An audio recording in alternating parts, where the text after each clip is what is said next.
Hi, everyone. So today we are already at our ninth lecture. We'll mostly devote it to a very important model or architecture in AI or ML, which is called CNN, convolutional neural networks.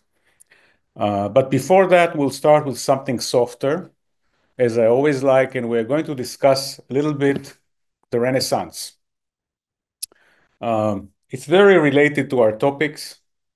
The Renaissance was all about breaking the old order, democratizing knowledge, and multidisciplinarity, which is all about the new Renaissance that we all live in now. So let's start with a brief discussion about the Renaissance, and then we'll do, as I promise you, the LLM tale of the day.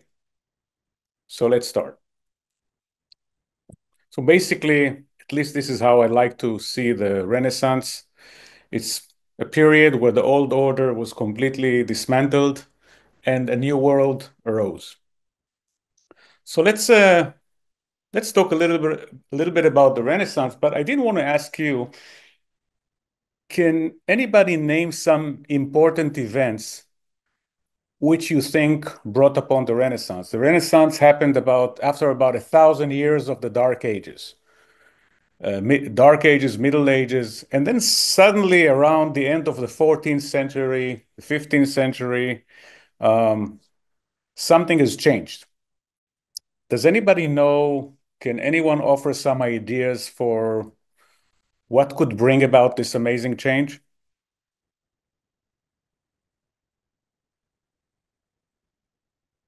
Okay, so let's try. I'll list a few items.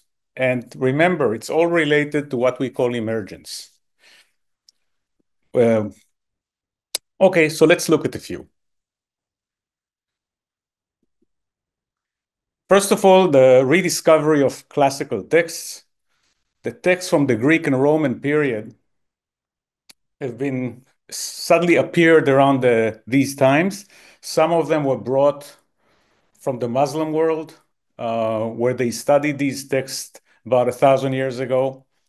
And, there's going to be perhaps some criticism about the Catholic Church and its relationship to the Middle Ages, but we do have to remember that Catholic monks are really the ones that saved all these classical texts. So we have to remember that these Catholic monks were the ones that saved the most important jewels of the West from the Greeks and the Romans, including, by the way, Josephus Flavius.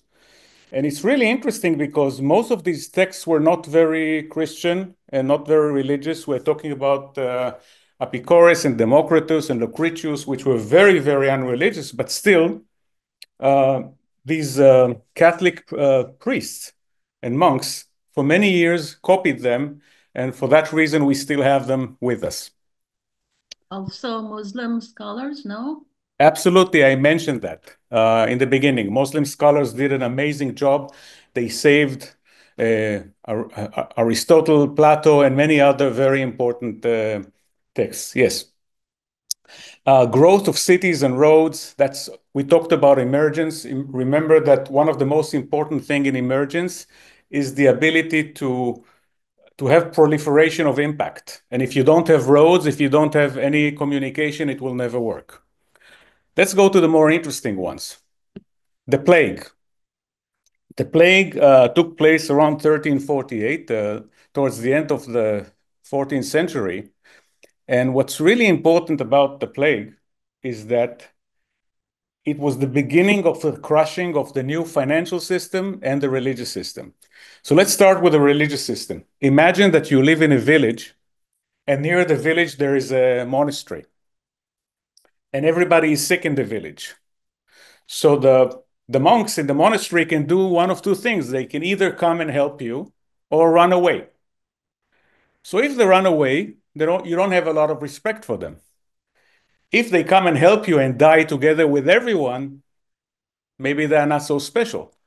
So that was sort of one of the beginnings of the cracks in the hierarchy of the Catholic Church. Another even more interesting one is related to the financial part, and it reminds me a little bit of COVID. You know, after 2 years of COVID, if you went to New York, it would almost be impossible to find a restaurant because the restaurants were not able to find waiters.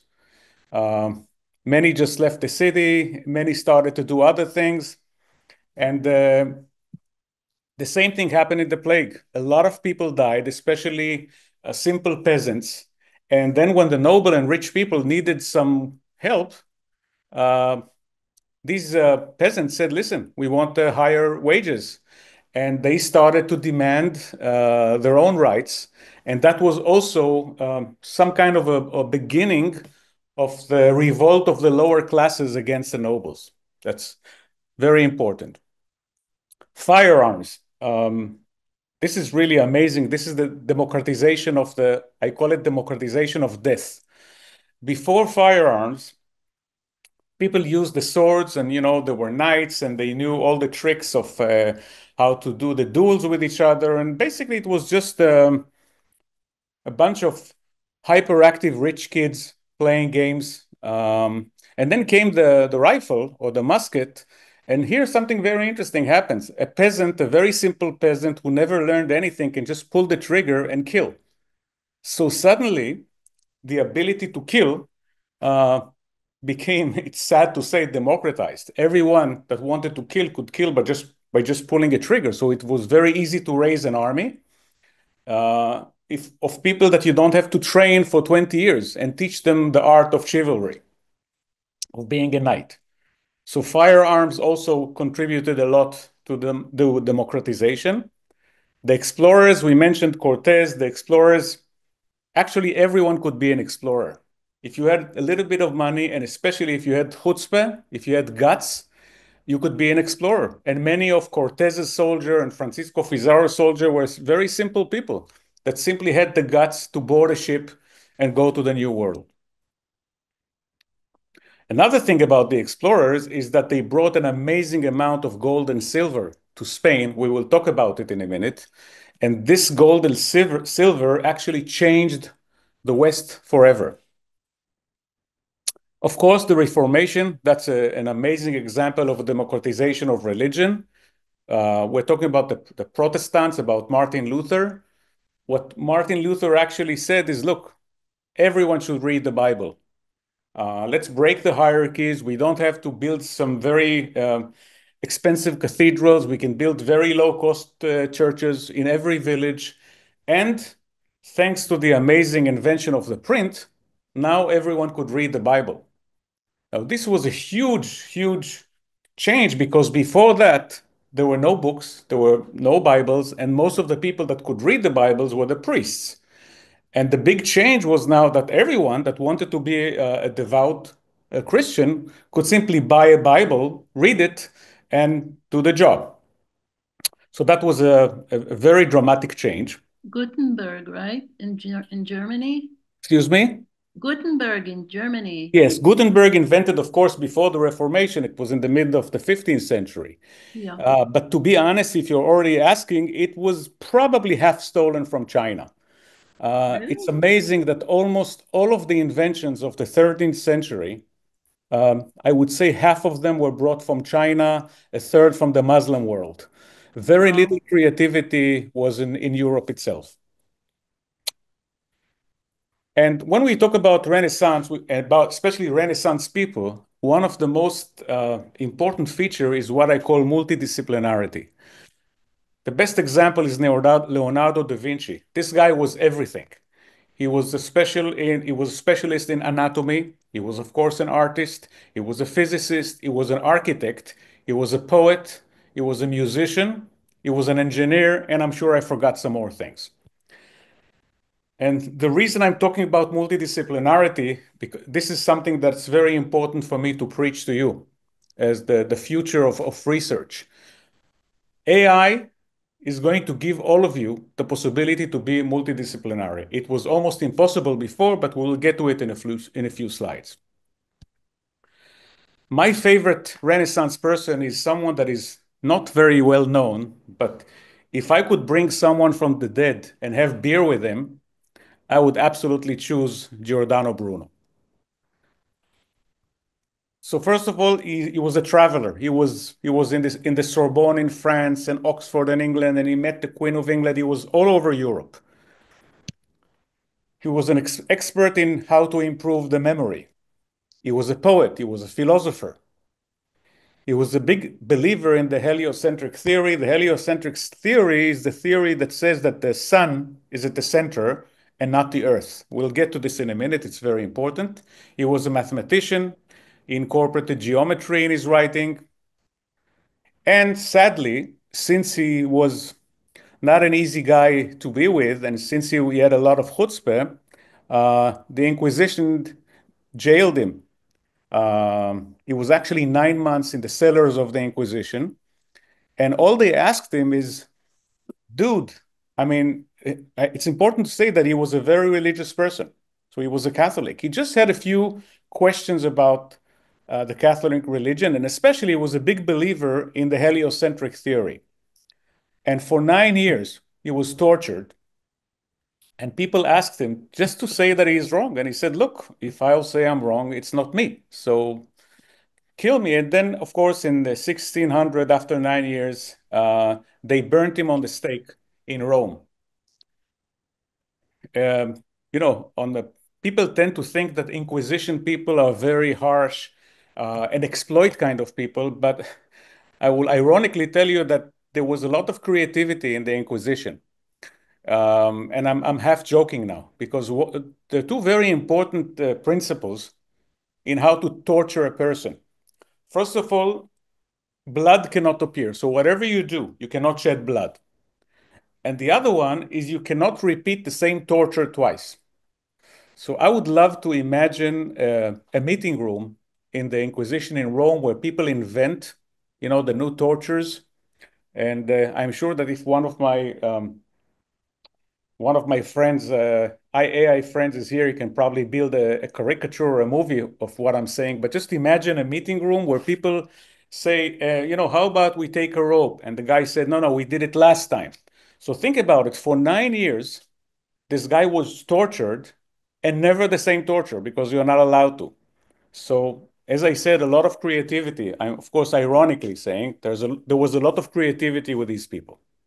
How do we know that? They get protocol? Of course, yes. There are protocols. Actually, specifically, the protocols of Giordano Bruno of his trial, most of them were lost in World War II, in one of the bombings of World War II. But the protocol of the Inquisition have been there forever. You can read it in every library. There's a very strict protocol on how to torture a man, how to torture a woman. It's just crazy that we're even talking about it, but it all happened 500 years ago. So,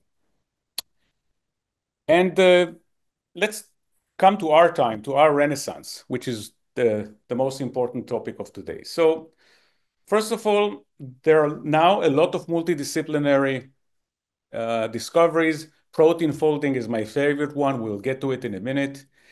AI has the ability to merge content. This is very important. When I was a student, physics students, I remember that there were some people in the department that we said that they're so much focused that they know everything about nothing. And this is something which we should be careful about.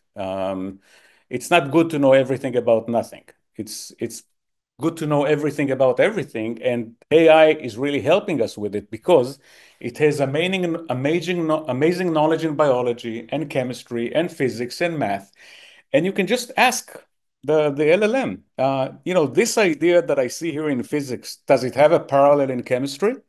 Does it have a parallel in biology? And of course, you'll get usually an amazing answer. So this is AI is an amazing tool to help us be more multidisciplinary. Another thing, another big value that AI gives us, those people that I told you that spend all of their time knowing everything about nothing, sometimes it's because they're so busy with calculations. Either writing, but especially calculations, very tedious calculations. The AI, as you know, can now help with calculations. So if you have a problematic differential equation, there's a very good chance that AI will help you solve it. So now you have to spend so much less time on things that are pretty unimportant and focus on the deep things. I think I mentioned to you once that if I would do my master's now, it would probably take a week or two. Because my master's, which I did in Bar Ilan many years ago, was half of it was programming, the other half was solving equations. These things can be done immediately.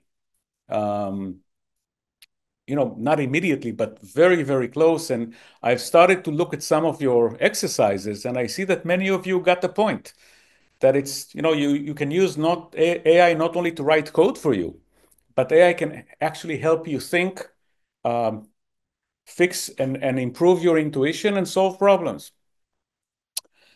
And as I said, additionally, if you are a Renaissance person and you know a lot, you can ask better questions.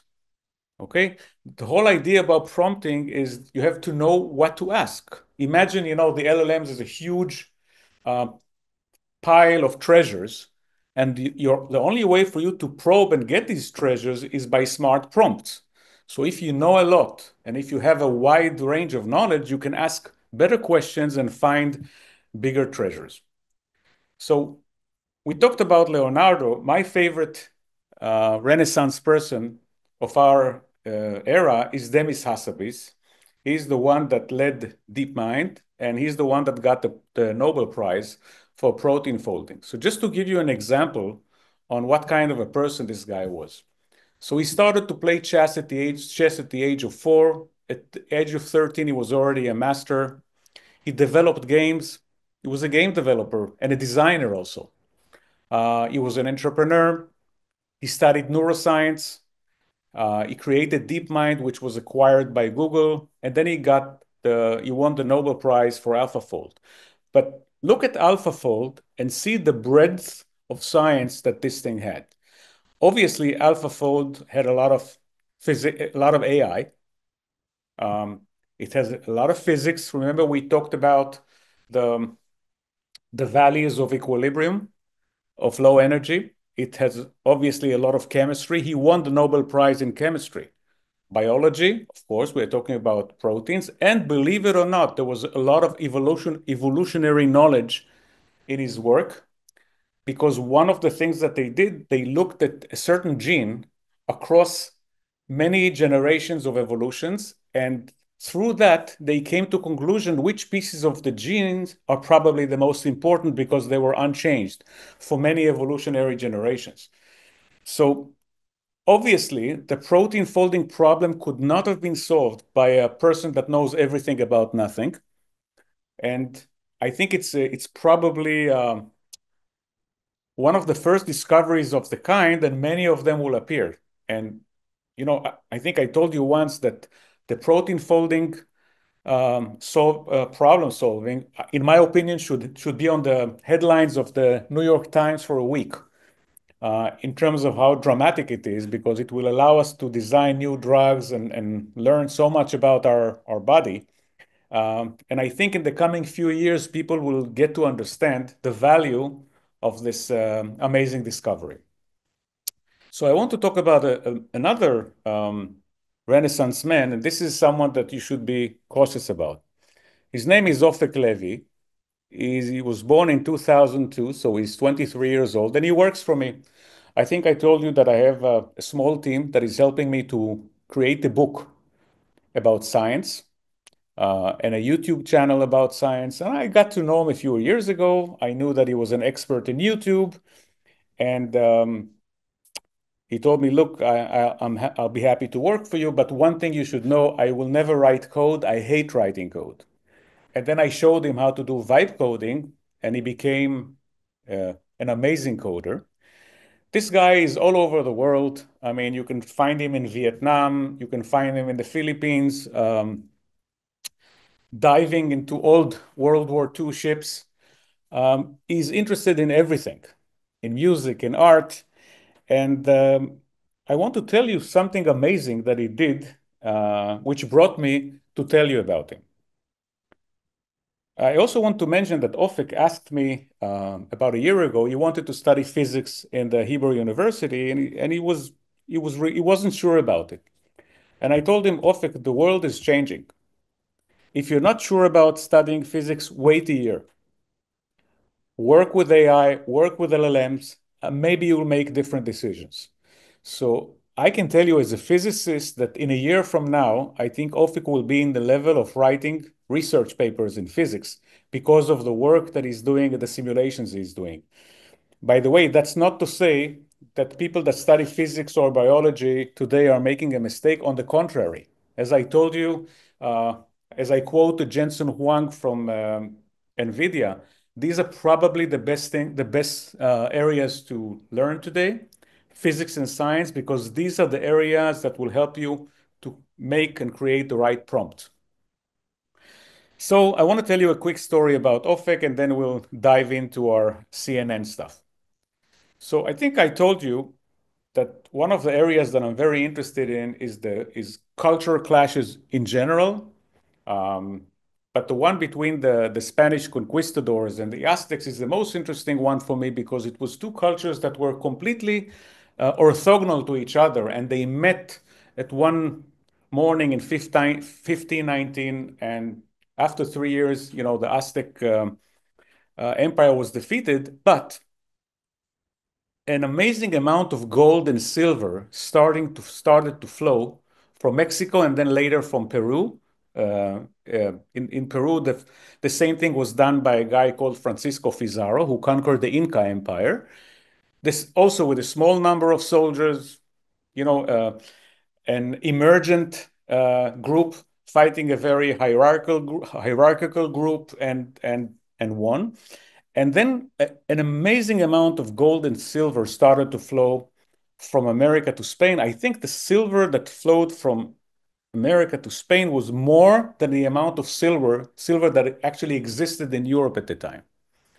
So I was sure that since I'm also interested in finance, I was sure that such an event probably was very dramatic to the development of the European civilization.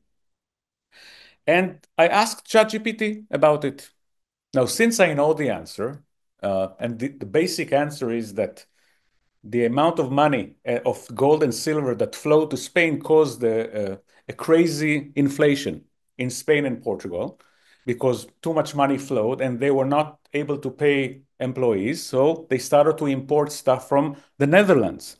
So actually, the country that really got rich from the gold and silver was Netherlands. Now, since the Netherlands folks were always very, I would say, humanistic and Western thinking, they invested in creating a huge stock market. And in this stock market, one of the companies was a company called West Indies, and many companies like that started to contribute to the world. Now, what I asked ChatGPT is, tell me how. Listen to the question: how a gold atom from the necklace of an Aztec noblewoman. So I imagine a noblewoman, an Aztec noblewoman with a golden necklace. And I asked ChatGPT, tell me how this atom created the city of New York, how it helped to create the city of New York. New York was founded 103 years after that in 1624. And what I asked ChatGPT is, tell me how a gold atom created the city of New York. And to my amazement, ChatGPT gave me an amazing story of this gold atom. Okay, just show you the beginning. Even gave it a name. It's called Aurum, and it's an amazing story about how the gold atom, how the Spanish met the noblewoman, how it was melted and brought to Spain. If you want, I'll be happy to send it to you. It's almost a PhD level research in history. And I sent this to Ofik. Ofik is the Renaissance kid I told you about. And I sent it to him. And he read it. And apparently he's also interested in history. So he really loved it. And I'm not exaggerating. I think 2 days later, he sent me the following.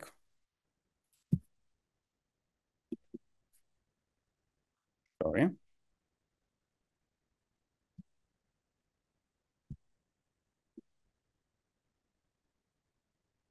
This is a movie about the story that ChatGPT gave me.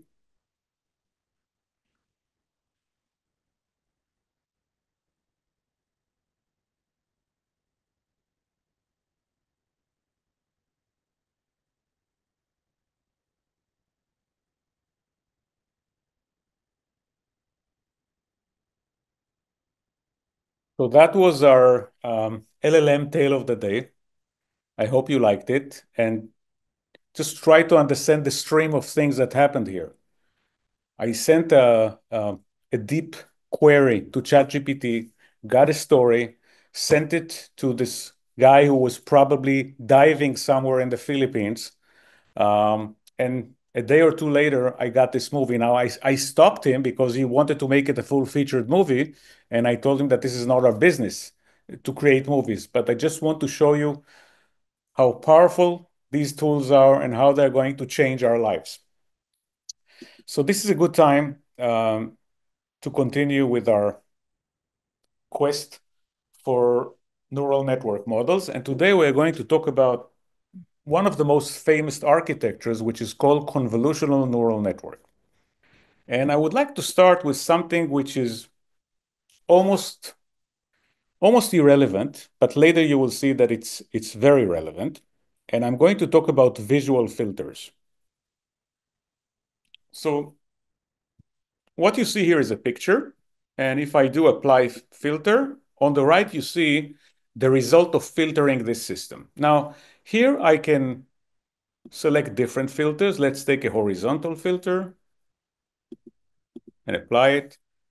And I can even, let's do some changes. Let's take this filter and change this to,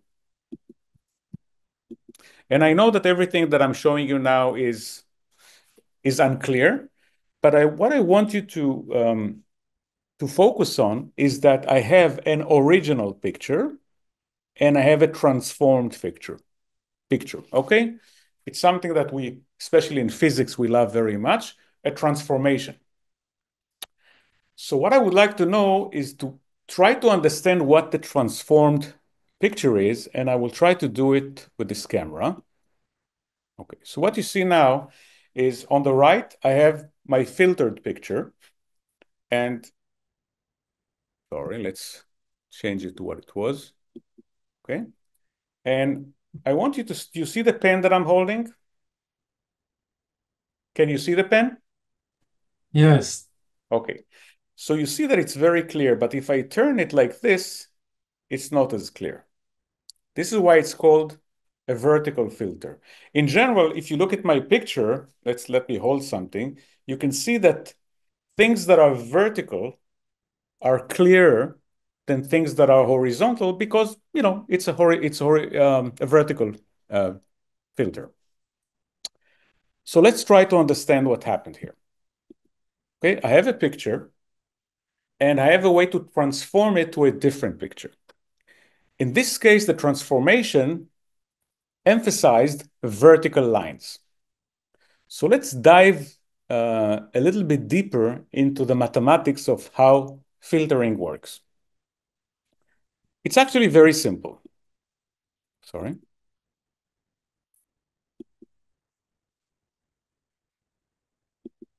Okay. So what I did now is I decreased the resolution a little bit so things will be clear. And we have here a black and white picture.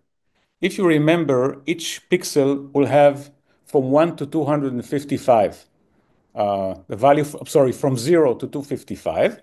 And as you can see, if it's very dark, it will be small. It will be, if it's zero, if it's black, it will be 0. If it's very light, it will be a higher number. And that's basically the way you do two-dimensional black and white pictures. Now, what does the filter do? So the filter is these 9 elements that you see here. And what it does is something very simple. By the way, on the right, you see the filtered picture. And what I'll do here is I'll click. Or maybe I'll do here and I'll click. So on the right side, we see the transformed. The original here was 56, you see, and it was transformed to 37. Let's do another one. Let's take this one. You see that the center is 67. I will click on it. It becomes 73. So what actually happened is that every pixel in the middle here is transformed to another pixel, to another value. And the formula is very simple. We will talk about it more in a minute, but basically what we do is we multiply each one of these numbers by the numbers here. And maybe to make it even clearer, I'll show you another simulation. Okay. So this is a nice example of how filters work. Let's do another step. And now you see I'm now looking at this. I want to know what will be the value of this square here. Now, actually before that, you can see that always the filtered picture is smaller than the larger one. Can anybody understand why? It's actually always 2 pixels smaller. So if this one was 6 on 6, this one will be 4 on 4. Yeah, because we take 3 on 3 square and turn it into 1, and in the edges we can't take 3 on 3, so we lose information. Exactly. So if we look at the beginning, you see this is the leftmost one we can do, but the leftmost one is actually responsible to this one. Let me just try to draw it. So this one is creating this one, which means that these guys, all of these guys on the frame will not be transformed at all. So for that reason, instead of 6/6, we have 4/4. But let's look at the mathematics for a minute. So let's do another step. And now we're looking at specifically this pixel in the transformed one. So it's very simple. The way it works here, do you see the one here? It will multiply the 0.2 here. The 0 here, maybe I'll do the 0 here will multiply the 0.3 here. The -1 here will multiply this 0.2 here. So we're actually putting on top the filter on top of the square, and all we're doing is we're just multiplying and summing. So you see here we have 1 times 0.2. We can see it here. Let's look at this one, the second one. It's 0 times 0.3, so we see it here. And then we have -1 times 0.2, and we see it here, and so forth. Okay, it's very important that you understand it. So if you don't, please let me know, and I will explain again, because it's critical for the next parts of the lesson. So it's actually a simple mathematical task. Let's do another one. Let's go another step. Okay, so now we're taking this one. We want to know this one. Now we want to know this one, what this was transformed to. So we look at the filter. See, this one is really working against this one. And again, we're doing the same thing, 0.02 times 1, and that's basically it. Any questions? So this has nothing to do with AI. We just explained that there is an interesting visual transformation, a filtering. We explained how it works. If you remember, sorry. Okay. Now you can probably better understand what I'm doing now. So see, I'm actually filling the whole thing like a brush. Okay. Okay, please let me know if everything is 100% clear, because if it's 90% clear, you'll find it difficult, the next few slides. So I just want to make sure that you all understand. Great, so let's continue. Again, nothing to do with AI. I want to tell you about a very interesting discovery that was done. It was actually published in 1962, but most of the researchers were done actually in the 50s by two amazing scientists, Hubble and Wiesel. One of them was a neuroscientist. The other one was a psychology neuroscience expert. And they did something very interesting. They put electrodes on the brain of a cat. And then they did something which is very similar to what I did. Remember when I took the pen and rotated it? They did something very similar in front of the face of the cat, and they suddenly saw certain neurons light. Remember that when the activation works and there's a lot of information, the neuron light and is very happy, is glowing. So what they saw is that if I hold the pen like that, a neuron here would light. And if I hold it like that, a neuron in a different place would light. And that obviously was a cause for a huge interest and many more researchers. But people started to understand that maybe there is a filtering system in our brain. Now, I want to remind you that there was a big debate and quarrel between two groups of AI scientists in the 80s. Some of them said, let's look at the mammal brain, at the person brain or a mammal brain, and then decide what we want to do, and try to imitate it. And other ones said, forget about the brain, we'll do something different. And the people that worked, that felt that they should be inspired by the brain, I always repeat that. We are not copying the brain, we are being inspired by the brain. For them, this kind of experiments was a very strong reinforcement, because it shows you that the cat doesn't, when the cat identifies someone, by the way, even a fish can identify a face, they don't look at the difference between their nostrils. They have some kind of a magical way of understanding what's going on. Another thing that they found out, that some neurons did not react to simple edges. This is simple edge filtering. Some neurons reacted to more complex pictures. And this is where an interesting idea was born in the 80s and in the 90s, that let's create a neural network that perhaps works like a brain in the sense that it has filters. Are we okay? Okay. So now we're starting to go into the AI world, and maybe just to remind you what we have learned so far. We have learned about visual filters. We showed that these visual filters have a very simple mathematical description. It's just a multiplication of numbers. And one second. Yes, sorry. And now we want to take this knowledge and somehow create a new architecture for AI. Now, remember when we talked about the MNIST, the digit registration, we said on the left we have a matrix. Here we have fully connected layers.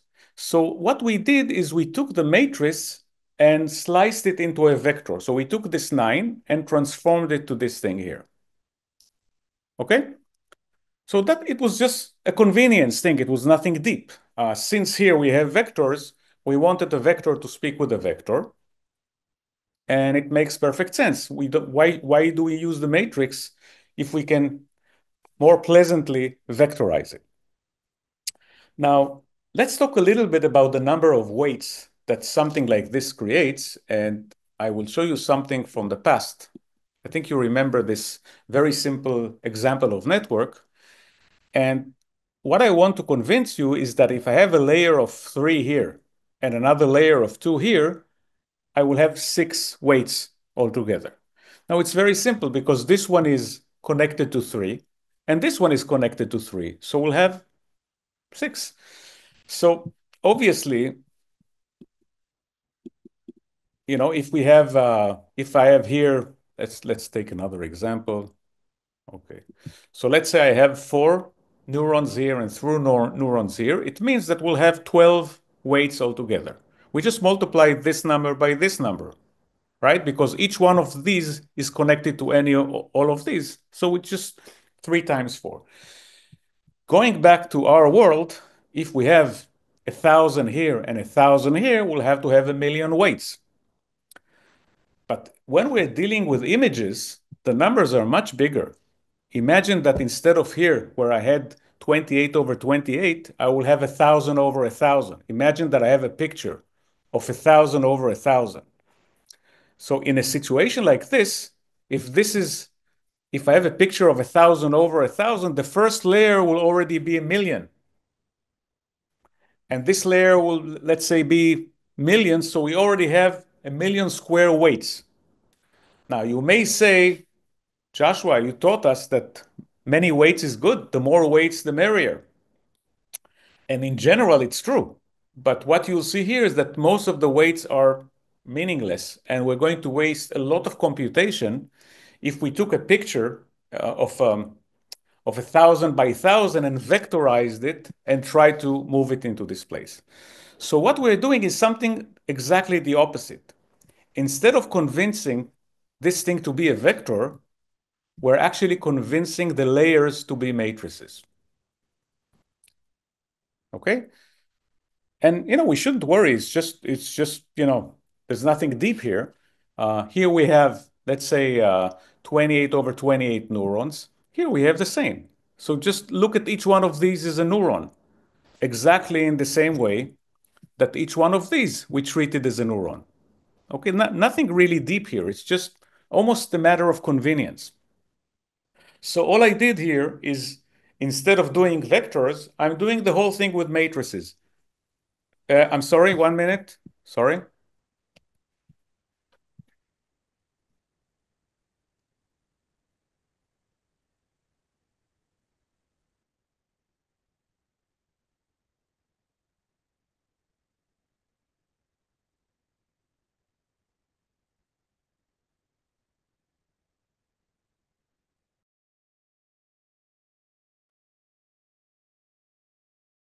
I apologize. A small emergency, but everything is okay. Can you please explain what these layers are? I'm kind of lost you. What's the question, please?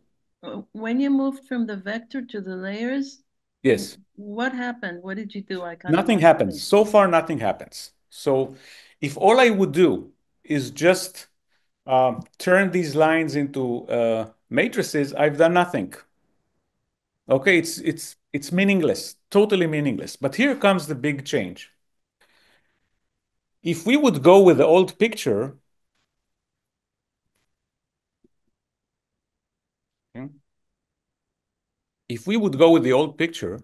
then every neuron here would be connected to every neuron in the other layer, right? As we did before. When we had fully connected layers, every neuron in layer 2 was connected to all the other neurons at layer 1. And what we're going to do here is a very dramatic change. And I will show it with another interesting simulation. Sorry. But what's your name, please? The lady that asked the question now? Iris. All right. Iris, it was a great question because I actually did nothing.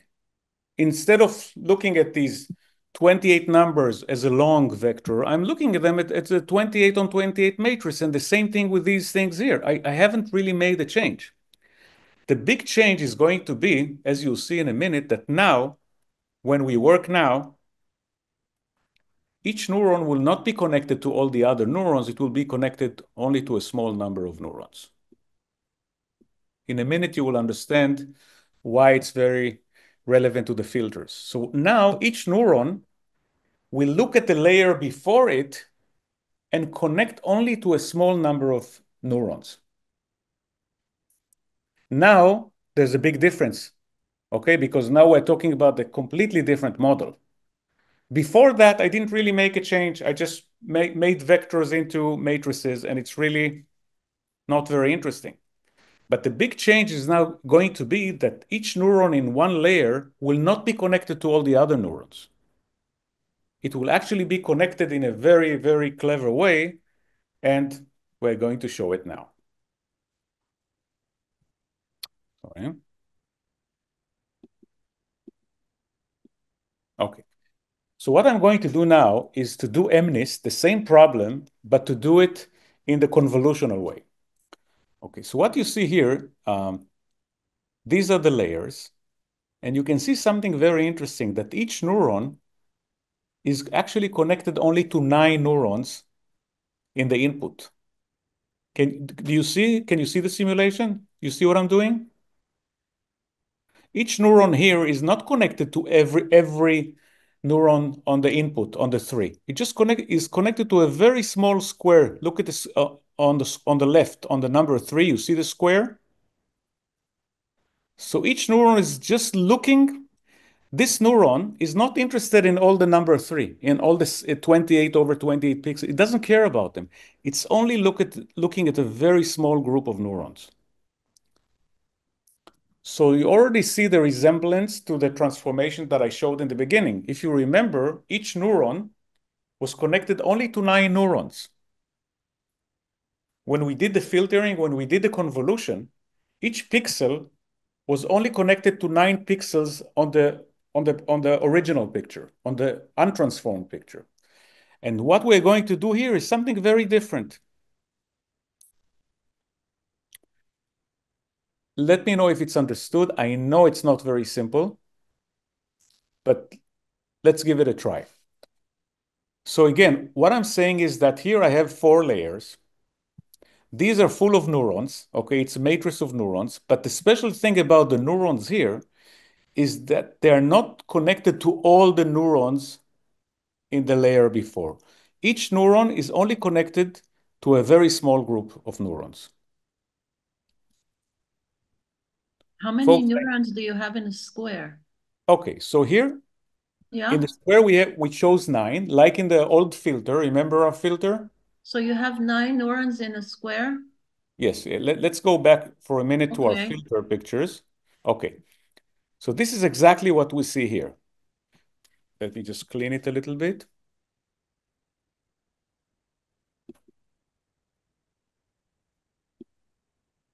Okay, so you see when I click here,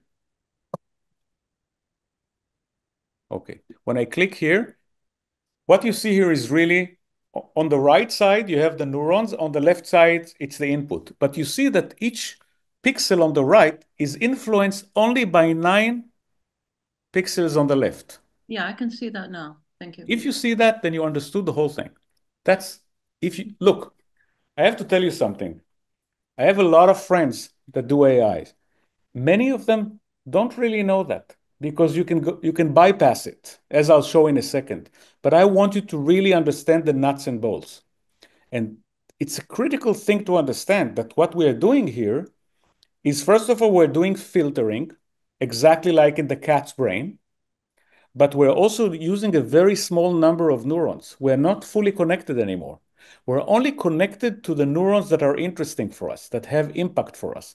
I would call it nearest neighbors neurons, to remind us some of our first lectures. But let's continue here with this simulation.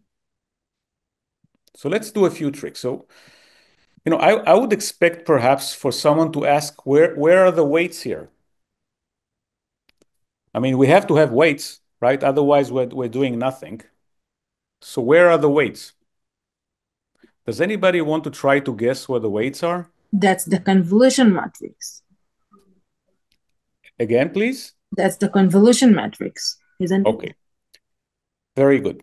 So if we look for a minute and how things really look, and this is really the critical step in our study today. So remember that every neuron is talking with only with 9 neurons. But we have to have a filter, right? Because we have to have a filter that, sorry. We have a filter that somehow connects between we have to have a filter that multiplies here. And the trick here is, the amazing trick is to have the filter as the weights. In other words, the variables of the filter are really the weights. So what it means that the relevant neuron will have W11 over times 55, as you can see here, and then WT1 times 65, and then W33 times 75, etc. So the same filter trick that I showed you, but the ingenious idea is to have the filter as variables, as open variables. So if we go back for a minute to our picture, okay, so what happens here is that this matrix is actually going to be actually dependent only on 9 numbers, which is the filter. So we have the same filter here doing the work, which means that every number here will be a function of the nine omegas, 9 weights. Do you agree with me or not very? How do Okay. you determine? How do you Sorry? determine the filter weights? I mean, Beautiful question. Well, the loss function will determine it for us. So these are the open variables that we have. So we don't know what they are. We start with everything is random. So what we're going to do in the first round, every filter here, every 9 numbers here are just random. And if you don't believe me, let's do a feed forward for a minute. I'll do a predict and see what happens. Here, the number is 3, and I got a 5. Okay, it's not surprising at all because the weights are random. Okay, but what we have to understand is that every filter here has 9. We started with 9 random weights, but all the points here have the same 9 random weights. So at the end, all this layer will be dependent on 9 numbers from W1 to W9 to W8. Is this understood or not very? This is the hardest part to understand. so you're starting with random weights. We always start with random. We always start with random weights, and we feed forward, and we look at the loss function, and we do back propagation. I'm doing the same thing here. We always start every model with random weights. That's the whole idea. And then we do a feed forward. We compare the results to the right results. You see here we have 3 and 5. The difference is 2. And I'm going to force all the weights here in all of these guys here until a 3 here will give me a 3 here. A 7 here will give me a 7 here, etc. Okay, we always start with random weights in all of our models, and we do back propagation and move these weights so we get a minimum of the loss function. Now, when I said 9, I wasn't totally right. The real number is 10. Does anybody know why? We forgot the bias. Remember, for every neurons, we have a bias and we have the weights. So each one of these layers is constructed of a bias and 9 numbers. So what happens here is that when I give values to this layer, what really happens is we start this process. Maybe I will rotate it a little bit so you can see it from an angle. Okay, you can see that each pixel here is looking at the pixel on the layer before and doing a filter and activating the filter. So at the end of the day, if I look at this layer, it will have numbers that depends on the 9 weights and the bias. I know it's difficult. Let me show an example as we did here. See, here we have a filter with weights, and here we do the multiplication. So when we multiply this, when we do the convolution, we get 55 times omega 1, you see? Omega 1 times 55. And then omega 2 times 65. And then omega 3 times 75. So at the end, we have a number that really depends on these 9 numbers. So every pixel in the layer is really a function of 9 numbers, and to be more exact, it's actually 10. So let's do some fixing here. So we actually have to add the B, the bias. What would be your bias? Like It's another random number. The weights and biases are the same. So we start with a random bias and we start with the random weights. And to be really cruel to you, do you know what else we have to do after we did all the calculation?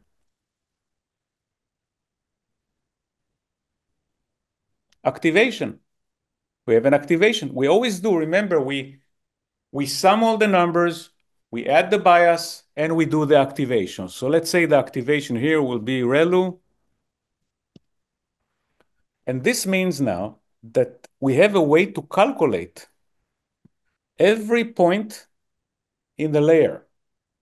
But every point in this layer will be dependent on 10 different numbers. The 9 weights here plus the B. I know it's difficult. Trust me, many people that work with CNNs do not understand it, but you will. Okay, I insist on it that you will understand it all. So just to be sure, we understand. So this layer, let's call her filter 1. It had 9 numbers and a bias. And after we did the filtering job, the convolution job, I have here many numbers as many pixels, and each pixel is really a function of the 9 omegas and the bias. Now here, in the layer 2, I have another layer which is the same, but I have a different filter. So here I have 10 different numbers because it's 9 different weights and another bias. So all this layer gave me is 9 variables to play with, 10 variables to play with, and this one gave me 10 variables, and this one. So all these layers gave me only 40 variables. It's a small number, but they're very good variables because all the neurons here are strongly connected and create a lot of important information flow. Let's continue a little bit. Don't worry, I'm not going to let you go until you perfectly understand it.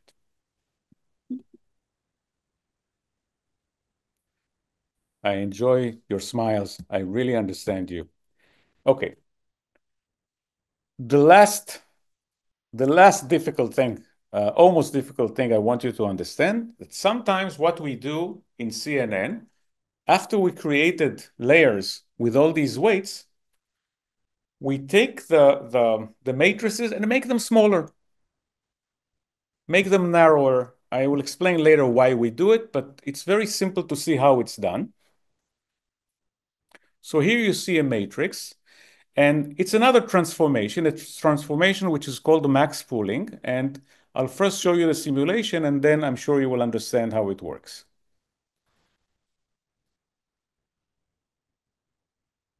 Okay, let's do it again. I'm sure some of you got it, but let's do it again.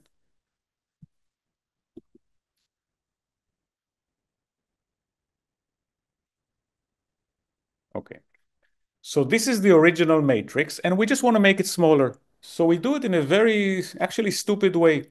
We take squares of 2 over 2, and for each one, we just take the largest number. So here in this square, the largest number is 9, so we put it here. Okay? Now the next one. Okay, let's look at the way it works. Okay, the next one is also a 9. So basically what we do is something which is really simple.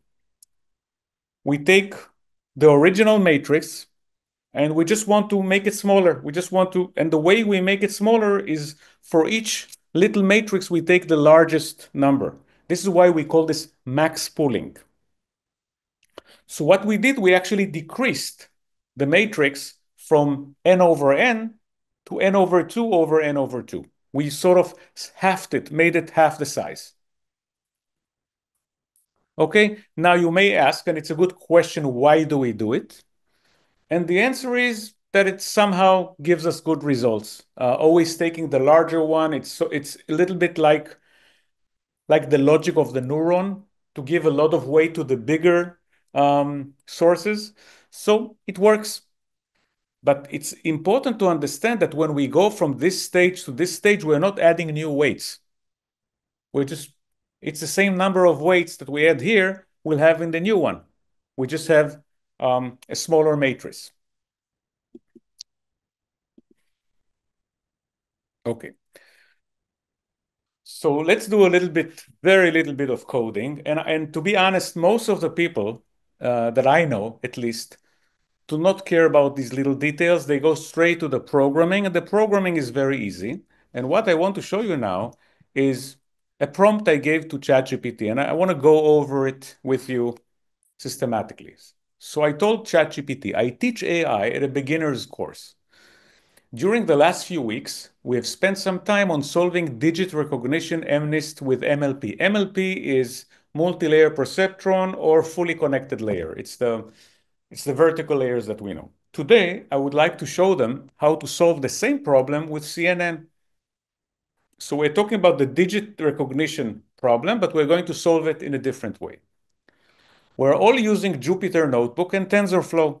So I'm telling the ChatGPT already to prepare the code in a very pleasant way for us, to use the right libraries like TensorFlow and to use Jupyter Notebook.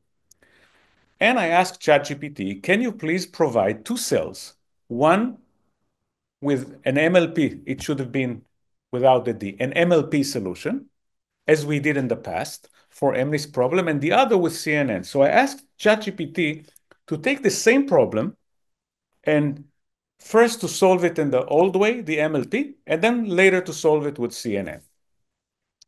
For pedagogic, this is very important. For pedagogical reasons, please make the cells as similar as possible, except, of course, for the code lines defining the models themselves. So I asked ChatGPT to create two pieces of code.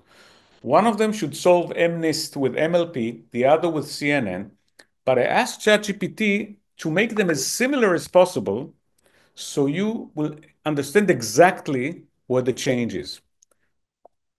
So let's see how it looks in code.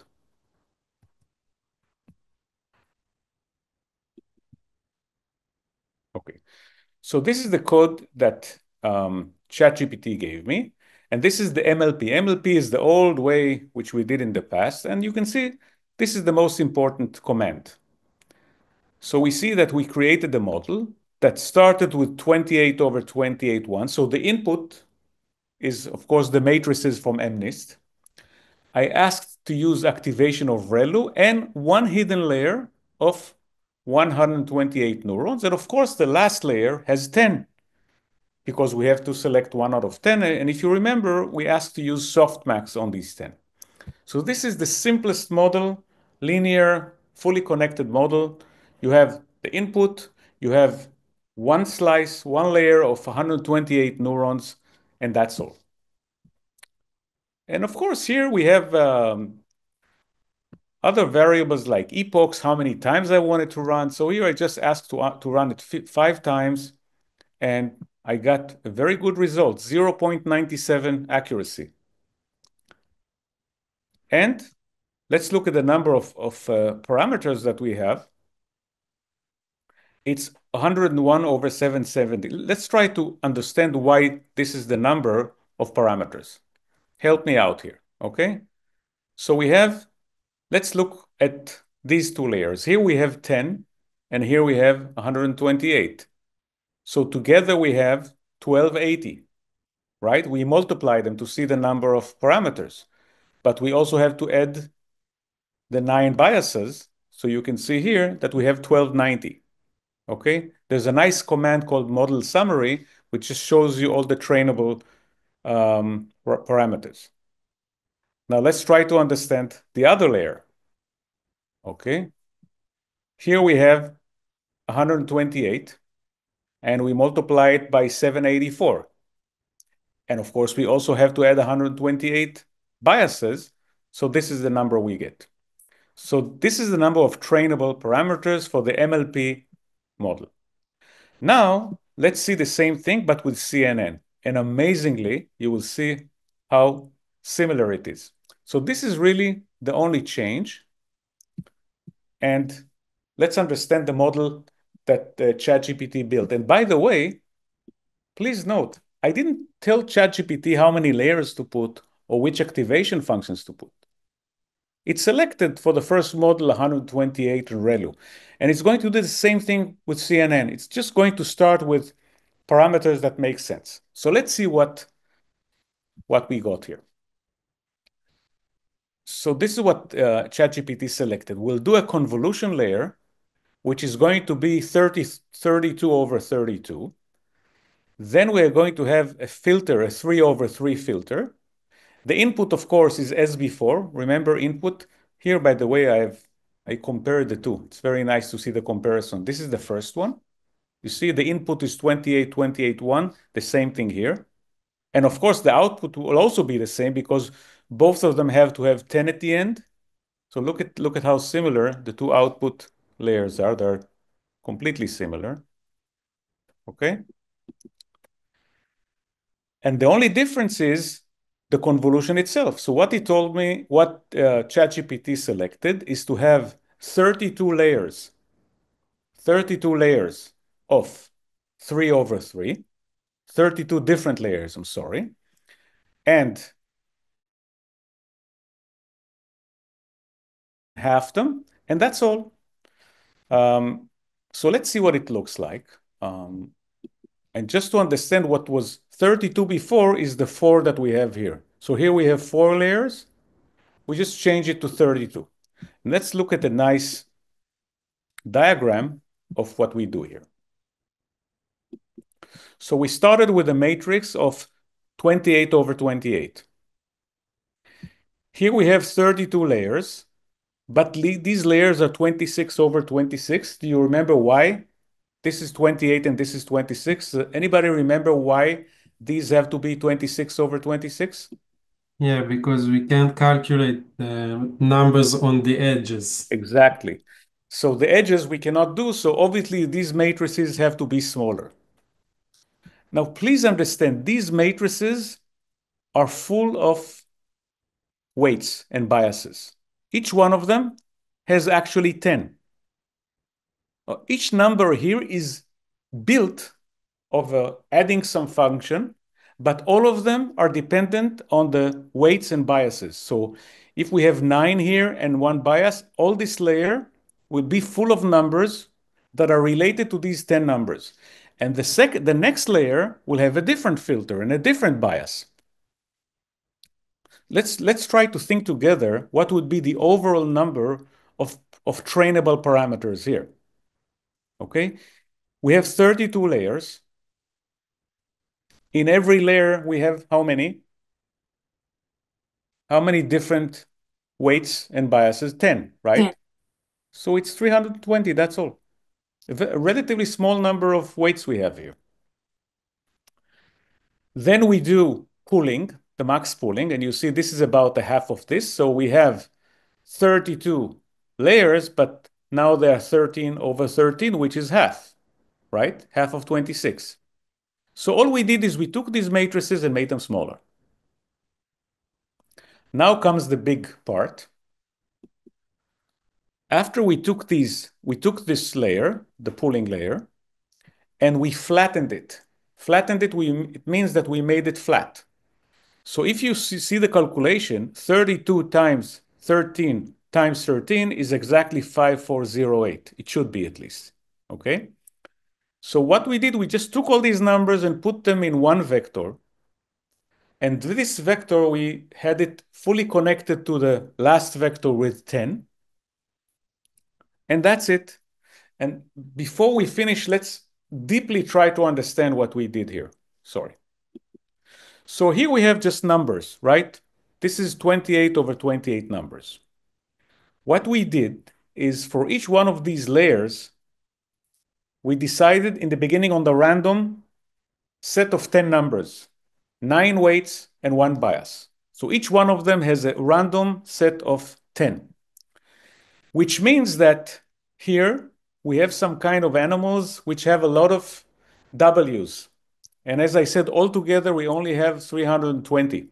That's all.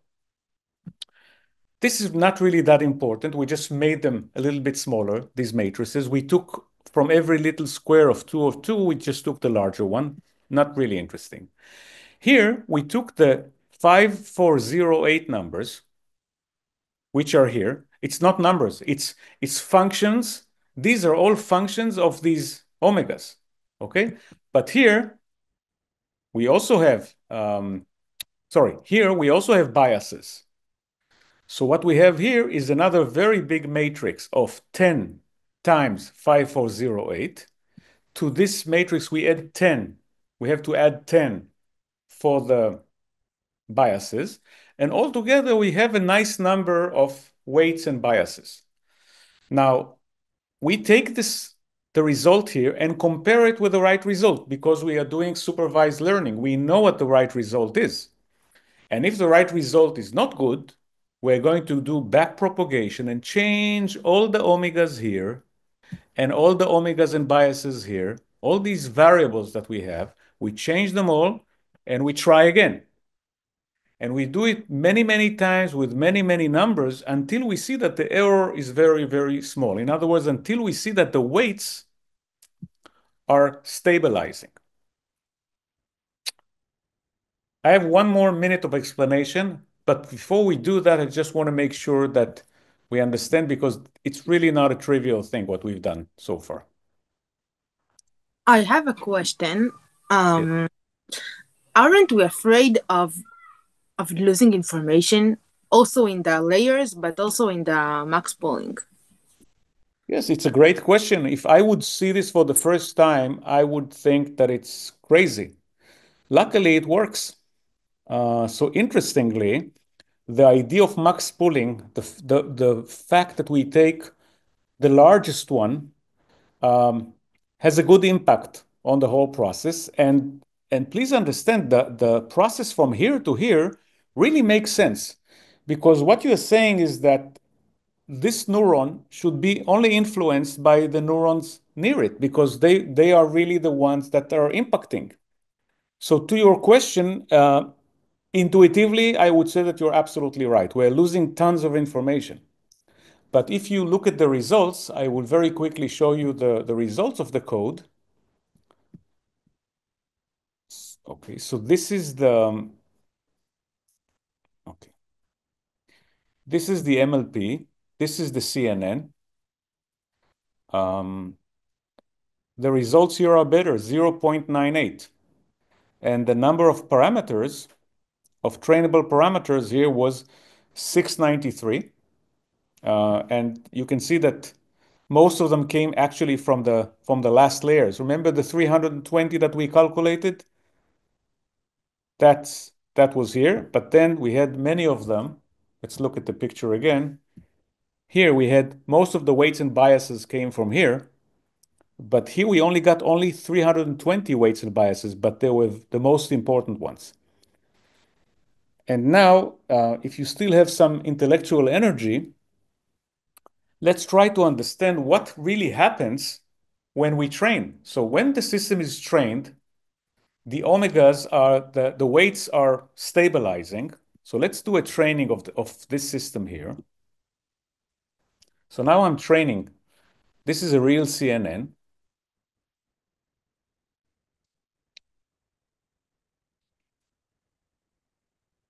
Okay.